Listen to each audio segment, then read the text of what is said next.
Time now for a look at the day's top business news, starting with the effects on global stock markets as concerns mount over the economic fallout from the Chinese coronavirus outbreak. Brian Quinn is here from our business desk with the latest. Brian. Well, Haxi, financial markets worldwide took a major hit Monday amid fears that economic costs from the outbreak will spread from Asia to Western economies.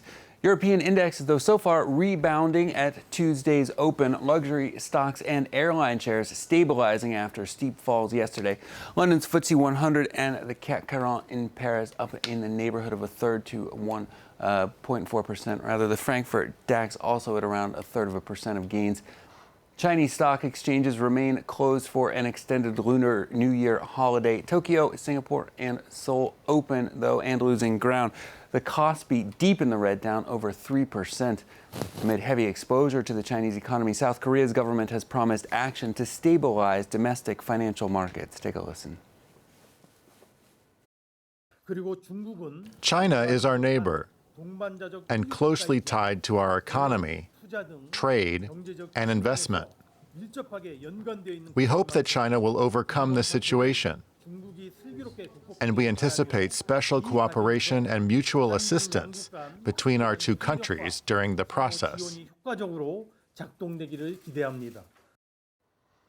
Airbus shares so far on the rise today as the company has just announced an agreement in principle with French, British, and American regulators to settle a major probe into bribery and corruption. The nearly 4-year investigation centered on the use of third-party consultants to secure deals on aircraft sales. Financial Times is reporting that the European jet maker is expected to pay fines of over €3 billion to settle inquiries in those three countries.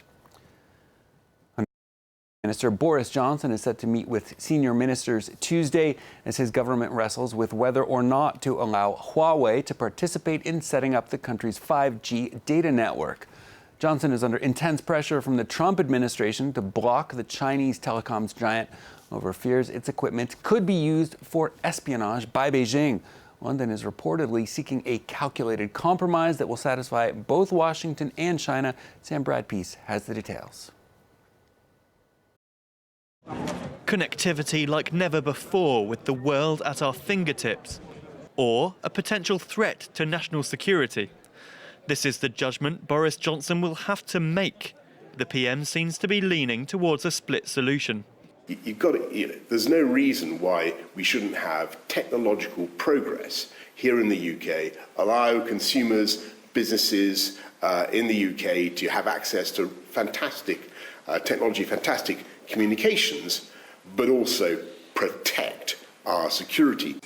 Huawei is among the companies bidding to provide 5G infrastructure in the UK. This high-speed cellular network would be used not just in mobile phone technology, but also one day in self-driving cars and maybe medical devices. Proponents say it is critical to the economic future of Britain, but critics say that Huawei, manipulated by the Chinese government, could use the technology for espionage or to launch attacks on connected UK infrastructure.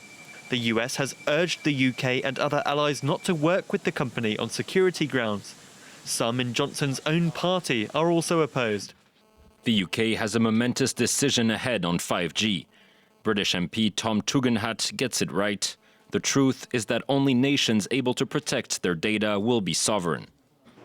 Huawei denies that it would give data access to the Chinese government. Now, with Brexit just days away, the UK needs to keep both China and the US happy as crucial future trading partners.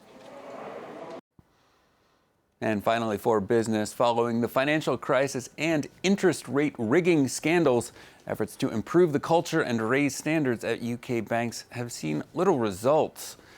Regulators now have a new suggestion. Maybe bankers should just stay in bed for a while at least. Britain's Banking Standards Board says their 2019 study shows 40% of bankers sleeping less than 6 hours per night, potentially affecting ethical judgment as well as performance. The London Stock Exchange is already working on a proposal to shorten trading hours in a bid to lessen workload on employees. I think we all here know what it's like to sleep less than 6 hours a night. Haxi, back to you. I was going to say something similar. Brian Quinn with a look at the business news. Thank you very much indeed.